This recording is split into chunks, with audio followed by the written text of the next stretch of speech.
नमस्कार दोस्तों। पाचन के अंतर्गत आज का हमारा टॉपिक रहेगा अमाशय। अमाशय किस तरीके से के कार्य करता है, अमाशय में क्या पाया जाता है, अमाशय से हमें अल्सर की बीमारी और एसिडिटी का बीमारी कैसे होता है और क्यों होता है, हम इस वीडियो पे देखेंगे। तो वीडियो पे अंत तक बने रहिए। तो चलते हैं दोस्तों। अमाशय अमाशय क्या होता है? अमाशय हमारे शरीर का अम्लीय माध्यम होता है। अमाशय हमारे शरीर का अम्लीय माध्यम होता है जिसमें सांद्र HCl भरा होता है। HCl भरा होता है और अमाशय श्लेष्मा झिल्ली से घिरा होता है। ये आप देख रहे हैं ना, ये श्लेष्मा झिल्ली है और अमाशय श्लेष्मा झिल्ली से घिरा होता है। श्लेष्मा झिल्ली से घिरा होता है और भोजन की मात्रा का निर्धारण भी हमारा अमाशय ही करता है। अमाशय करता है। अमाशय में जो हम भोजन किए रहते हैं तो हमारे अमाशय में भोजन 4 से 5 घंटे तक के लिए स्टोर रहता है। तो आपने देखा होगा दोस्तों, अगर गांव में किसी को कोई जहर खा लेता है ना, तो उसको 4 से 5 घंटे के अंतर अगर नहीं हुआ रहता है तो उसको वॉमिटिंग के लिए गोबर का घोल या उसको किसी भी प्रकार से वॉमिटिंग कराया जाता है। क्यों? क्योंकि हमारे भोजन में कोई भी चीज़ हम कुछ भी खाएं, भोजन या कुछ भी चीज़, तो वो 4 से 5 घंटे तक हमारे अमाशय में स्टोर होता है। स्टोर होने के कारण 4 से 5 घंटे नहीं होता है, वॉमिटिंग कराता है तो मनुष्य की जान बच जाती है। अगर 4 से 5 घंटा हो गया है जहर खाए, तो हम कहीं भी जाएं, किसी भी हॉस्पिटल में जाएं, किसी भी डॉक्टर के पास जाएं, अगर अमाशय से भोजन छोटी आंत में आ जाती है, जो जहर खाया रहता है और वो छोटी आंत में आ जाती है, तो कोई भी डॉक्टर उसे नहीं बचा सकता। तो हमारे शरीर में भोजन का निर्धारण भी हमारा अमाशय ही करता है और भोजन का पाचन भी हमारा अमाशय ही करता है। अब आप लोग सोच रहे होंगे पाचन क्या है? तो पाचन क्या होता है? पाचन हमारे भोजन की बड़े मॉलिक्यूल को अर्थात अणुओं को छोटे अणुओं में तोड़ता है, जिसे पाचन कहा जाता है। हमारे अमाशय में पाचन का कार्य होता है। हमारे अमाशय में भोजन का निर्धारण भी होता है और वो जो भूख लगने का कारण भी हमारे अमाशय ही होता है। मतलब जो भूख लगता है वो हमारे अमाशय के कारण ही होता है।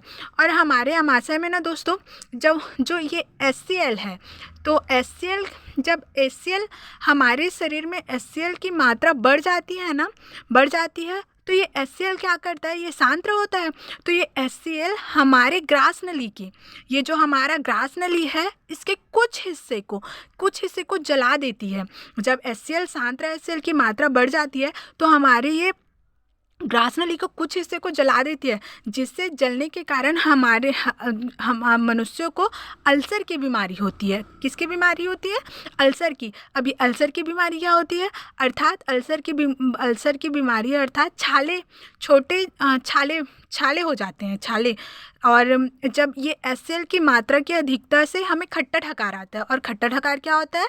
आज के घर में ऐसा कोई भी घर नहीं होगा जिसको एसिडिटी ना हो। तो वो एसिडिटी ही खट्टा ठकार है। और वो खट्टा ठकार क्यों आता है? जब हमारे शरीर में HCl की अधिकता हो जाती है। अब देखते हैं हमारे मनुष्यों का जो अमाशय होता है वो एक कक्षक का बना होता है। अमाशय एक कक्षक का बना होता है, लेकिन कुछ जंतुओं में जैसे गाय, हिरण, इसमें अमाशय 4 कक्षक का होता है। अब ये 4 कक्षक का क्यों होता है? क्योंकि ये 4 कक्षक में से 3 कक्षक में बैक्टीरिया पाया जाता है जो सेलुलोज का पाचन करता है, और एक कक्षक जो होता है उसमें HCl भरा होता है। अब देखो दोस्तों, अब अमाशय हमारे भूख लगने का काम भी करता है, भूख लगाने का काम करता है। तो भूख लगाने के कारण अगर अमाशय का साइज आकार में वृद्धि हो जाए तो हम ज़्यादा मात्रा में खाना खाएंगे, और जाहिर सी बात है ज़्यादा अनियमित खाना खाएंगे, भूख लगते जाएगा, तो अब जाहिर सी बात है कि हम मोटापे का शिकार होंगे। और इसीलिए कुछ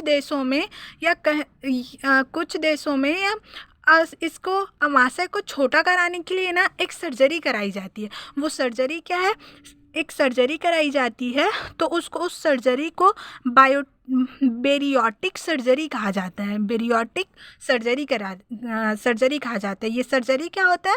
अमाशय को छोटा करने के लिए बेरियोटिक सर्जरी कराया जाता है। जैसे कोई बड़ा सामान है तो उसमें बहुत सारी चीज़ें भर सकते हैं, और छोटा होगा तो कम सामान आएगा। इसी प्रकार हमारे आमाशय को छोटा करने के लिए सर्जरी कराई जाती है, जिसे बेरियोटिक सर्जरी कहा जाता है।